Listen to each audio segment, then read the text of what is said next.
बिस्मिल्लाहिर्रहमानिर्रहीम। अस्सलाम वालेकुम। इस उम्मीद के साथ मेरी यूट्यूब फैमिली खैरियत से होगी। मैं हूँ नेचुरोपैथ डॉक्टर बिल्किस और ये चैनल आपके लिए बहुत सारी नॉलेज, आपकी ब्यूटी, आपकी हेल्थ के मसाइल को हल करने के लिए बनाया गया है। आजकल बरसगीर पाक व हिंद में हर जगह जो है ना बहुत ज़्यादा गर्मी हो गई है, लेकिन उन गर्मियों में एक ऐसी बूटी है जो बहुत ज़्यादा इस्तेमाल होती है। किसमें? आपकी एज साइन को रोकने में, आपकी एक्ने को ख़त्म करने में, आपके हार्मोन्स को बैलेंस करने में, आपके हड्डियों के दर्द के लिए बहुत अच्छा है। बहुत ही फ़ायदेमंद बूटी है। बूटी नहीं है, ये गोंद है दरख्त का। इस दरख्त के गोंद को बहुत ज़्यादा इस्तेमाल किया जाता है। वैसे तो इसका इस्तेमाल इंडस्ट्रियल लेवल पे भी किया जाता है और बहुत सारी चीज़ों में किया जाता है। पेट की गर्मी के लिए बहुत ज़बरदस्त है। जिनके हाथ पांव बहुत ज़्यादा, क्योंकि गर्मियों में बाज़ लोगों के हाथ पांव बहुत ज़्यादा जलना शुरू हो जाते हैं, मैदे के अमराज होते हैं, एसिड रिफ्लक्स हो रहा होता है, यानी कि ग़िज़ा मुँह को आ रही होती है एकदम से, जो है ना कुछ लोग ऐसे होते हैं जो चकराने लगते, गर्मियाँ बर्दाश्त ही नहीं होती, तो उनके लिए ये प्रोग्राम है। इसके साथ साथ जो अपनी ब्यूटी को इन्हेंस करना चाहते, कोई ऐसी चीज़ जो लगाना और खाना चाहते हैं जो कम पैसों में हो और हर जगह दस्तयाब हो।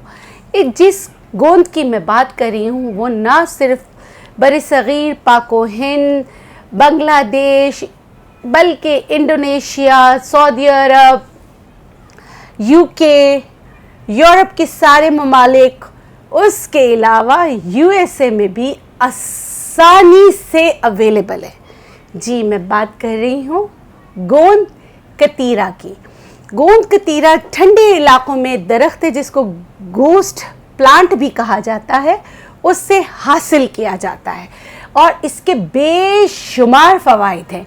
और सबसे बड़ी बात, ख़वातीन के जो मैंने अपनी पहली वीडियो बनाई थी उसमें भी आपको बताया था, अगर आपको वाइट डिस्चार्ज का मसला हो तो आपने कैसे इस्तेमाल करना है, और उससे बहुत लोगों को बहुत ज़्यादा बेनिफिट हुआ था।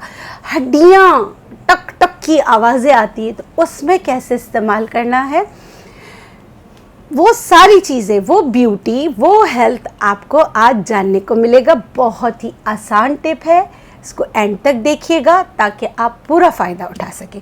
चलें वीडियो स्टार्ट करते हैं। जी, सबसे पहले बात करते हैं मैदा तंदुरुस्त, आप तंदुरुस्त। अगर आपके मैदे में बहुत ज़्यादा गर्मी है, आपको खट्टी धकारे आते हैं, एसिड रिफ्लक्स होता है और बहुत ज़्यादा मुश्किल में होते हैं, तो आपने क्या करना है, अगर आपको दूध हज़म होता है तो दूध में भिगोइएगा। यहाँ मैंने लिया है इतना सा टुकड़ा गोंद कतीरे का, ये मैं रात को भिगो रही हूँ दूध में। गरम दूध है, इसमें भिगो के आपने इसको ढक कर रख लेना। ये मैंने ढक दिया। सुबह खाली पेट जो है आप ये वाला दूध पी लीजिए। चाहे तो इसको शहद से मीठा कर लें, ना करें तो ज़्यादा बेहतर है। तो ये आपके पेट की गर्मी को दूर करने में आपकी मदद करेगा।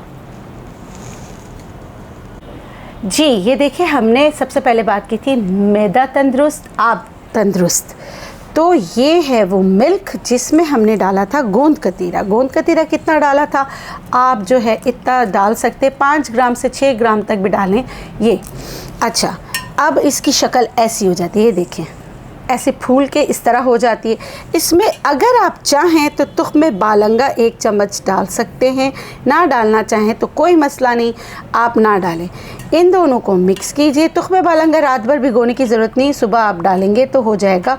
कुछ लोग इसमें मिश्री भी डालते हैं, लेकिन क्योंकि गोंद कतीरा पे प्रोग्राम कर रही हूँ तो आपने मीठा नहीं करना। आप जितना सादा रखेंगे इतनी ही जो आपकी दवा ज़्यादा काम करेगी, ठीक है। अब ये जो है आपने सुबह पी लेना है। उन लोगों के लिए बहुत बेहतरीन है जिनको एसिड रिफ्लक्स होता है, जो कॉन्स्टिपेटेड होते हैं, जो है हर वक्त ऐसा लगता है कि मैदे में गर्मी है, गैसेस हो रहे हैं। तो इंशाल्लाह अल्लाह गफूरुर रहीम के हुक्म से आपके मसले को हल करने में आपकी मदद करेगा। वैसे ऐसे लोगों को चाहिए कि पोर्शन में खाना खाएं, एंटी एसिड खाने खाएं, उससे भी उनको फ़र्क पड़ेगा। जी, अब मैं आपको ब्यूटी के लिए बता रही हूँ कि गोंद कतीरा एजिंग को कैसे कम करता है, आपकी स्किन में शाइन लाने में आपकी कैसी मदद करता है। ये देखिए मैंने लिए इतने से गोंद कतीरे, इसको मैंने रखा और इसमें मैं पानी डाल रही हूँ और मैं इसको ढक रही हूँ। मैंने आधा गिलास पानी डाला, अब मैं इसको ढक दूँगी। इसको मैं ढक रही हूँ। जब ये बिल्कुल, ये रात को मैंने ढका है और मैं सुबह आपको बताऊंगी, जब ये फूल जाएगा तो मैं आपको बताऊंगी कि इसका करना क्या है। जी ये देखें, इसकी ये शक्ल आ गई है। अब इसमें जो है गोंद, क्योंकि दरख्त की गोंद है तो फिर इसमें दूसरी चीज़ें जो आ गई हैं वो हमें हटानी है। ये देखें, ये दरख्त का पार्ट है, इसको हटा दीजिए। इस तरह इसको हटा दें। ये मैंने पानी डाला था, फिर भी देखें फूल के ये शक्ल जैसे आइस की तरह इसकी शक्ल हो गई, जैसे बर्फ़ को। अब इसमें से मैं ले लूँगी जो है 1 चम्मच। ये मैं आपको एंटी एजिंग मास्क बनाना बता रही हूँ, पिगमेंटेशन के लिए, इन सब के लिए बताना बता रही हूँ। जो है आपने जो इसमें मज़ीद पानी डाल दूँगी तो ये फूल जाएगा, ठीक है। इस तरह 1 से 2 चम्मच मैंने भर कर निकाला है, ठीक है। और इसमें जो चीज़ें हैं, जो लेफ़्ट ओवर्स है, वो मैं हटा दूँगी। अब इसमें मैं 1 मिनट, ये सारी चीज़ें जो दरख्त का दूसरी चीज़ें हैं वो हटा देते हैं। अब इसमें मैं शामिल करूँगी, यहाँ पे रखा हुआ है ड्राई मिल्क।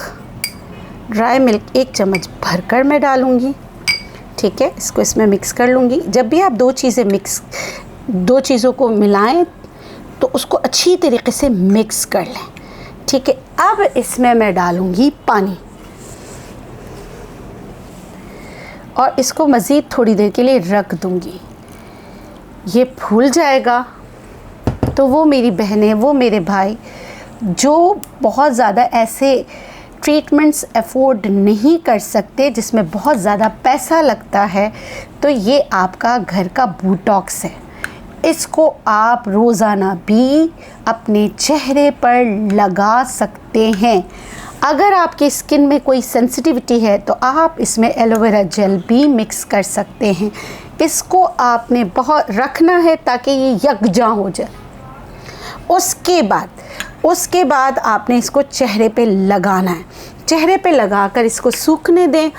जब ये सूख जाए तो रोज़ वाटर का अच्छी तरह स्प्रे करके इसको निकाल लीजिए। इसको हम आपको बिफ़ोर आफ्टर भी बताते हैं इसके कितने अच्छे रिज़ल्ट हैं। और अगर हाथों में झुर्रियाँ आ रही हैं, हाथों पे भी झुर्रियाँ आ रही हैं और आप चाहते हैं कि आपके हाथ अच्छे हो जाएं, तो आप ये हाथों पर भी लगा सकते हैं।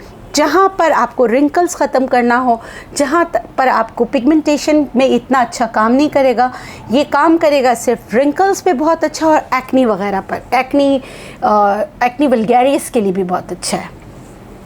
जी मैंने ख़वातीन के लिए वीडियो बनाई थी जो वाइट डिस्चार्ज के लिए थी। वो आपकी हड्डियों को मजबूत करता है, कमर दर्द को ख़त्म करता है। तो वो वीडियो भी अगर आप देखना चाहें तो आप देख सकते हैं। उसके अलावा गोंद कतीरा जो है कितना इस्तेमाल करना चाहिए और इसके साथ क्या करना चाहिए, इसके क्या साइड इफ़ेक्ट है, इस पे भी बात करना ज़रूरी है। अगर आप 5 से 6 ग्राम तक आप डेली जो है ना 5 से 7 ग्राम तक डेली आप इसकी डोजेज ले सकते हैं, मगर इसके साथ आपको पानी ज़्यादा पीना है। याद रखिए, इसके साथ आपने पानी ज़्यादा पीना है।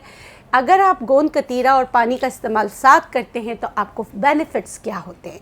आपके नंबर 1 बेनिफिट से आपकी कोलेजन बूस्ट करता है, आपको एज साइन से रोकता है, आपकी हड्डियों को मजबूत करता है, आपकी पेट की गर्मी को ख़त्म करने में आपकी मदद करता है। और उसके अलावा अगर आप बहुत ज़्यादा कॉन्स्टिपेटेड है तो उसके लिए बहुत अच्छा है, घुटनों के दर्द के लिए बहुत अच्छा है। मगर पानी का इस्तेमाल इसके साथ ज़्यादा करना है, ये याद रखिएगा। अब जो है हड्डियों के दर्द के लिए मैं बता देती हूँ कि अगर आप हड्डियों के दर्द के लिए इस्तेमाल करना चाहें तो जैसे कल हमने गोंद कतीरा को भिगो के रखा था, तो ये रहा गोंद कतीरा। ये आप 1 बड़ा चम्मच जो भीगा हुआ है वो ले लें। उसमें चाहें तो थोड़ी सी मिश्री डाल दें, मीठा करने के लिए हल्का सा आप मिश्री डाल दें। और अजगंध का पाउडर, अजगंध नागौरी का पाउडर जो है वो भी 1 चम्मच इसमें मिला लें।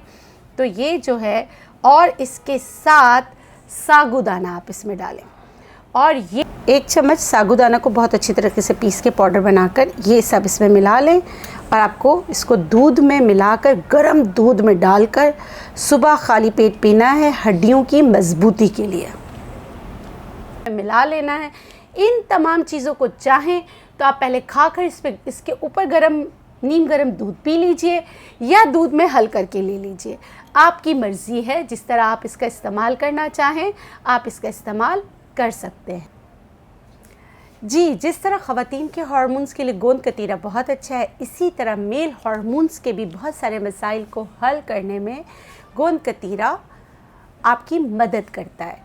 उसके लिए आपने करना क्या है, आपने गोंद कतीरा को दूध में भिगो लेना है। भिगोने के बाद आपने शाम 4 बजे से पहले, जब आपके पेट में बहुत ज़्यादा ना खाना हो ना बहुत ज़्यादा आपका पेट खाली हो, तो आप इस्तेमाल कर सकते हैं। जैसे ये देखिए, हमने भिगोया हुआ है, दूध में भिगोया हुआ है और अगर चाहें इसकी कोई और हेल्प किसी और हर्ब्स से लेना चाहते हैं तो आप इसमें अज़गन नागौरी का पाउडर 1 चम्मच आप मिला सकते हैं। जब अज़गन नागौरी मिला लेते हैं तो उससे क्या होता है, थोड़ा सा कड़वा होता है। कड़वाहट को दूर करने के लिए मेल हजरात इसमें शहद का इस्तेमाल कर सकते हैं, ठीक है, 1 चम्मच तक। अगर जो शुगर पेशेंट है तो वो बेरी का शहद इस्तेमाल कर सकते हैं, नहीं तो कड़वाहट बर्दाश्त कीजिए और शहद ना डालें। तो ये जो है मेल इनफर्टिलिटी के लिए आपके लिए बड़ा अच्छा पावर बूस्टर बन गया, इसका इस्तेमाल कीजिए। जी, इस उम्मीद के साथ कि जो मैंने आपको नॉलेज दी है, जो चीज़ें बताई हैं, आप यकीन करेंगे सारी आजमाई हुई चीज़ें हैं, इस पर अमल कीजिएगा। मेरी अल्लाह ताला से दुआ है कि अल्लाह आपको इसमें शिफा अता करे, आपके मसाइल को हल करें। जाते जाते आपके लिए बहुत सारी दुआएं। खुश रहें, शाद रहें, आबाद रहें, जिएं और जीने दें। अपना बहुत सारा ख्याल रखें और इस चैनल का भी। अल्लाह हाफ़िज़।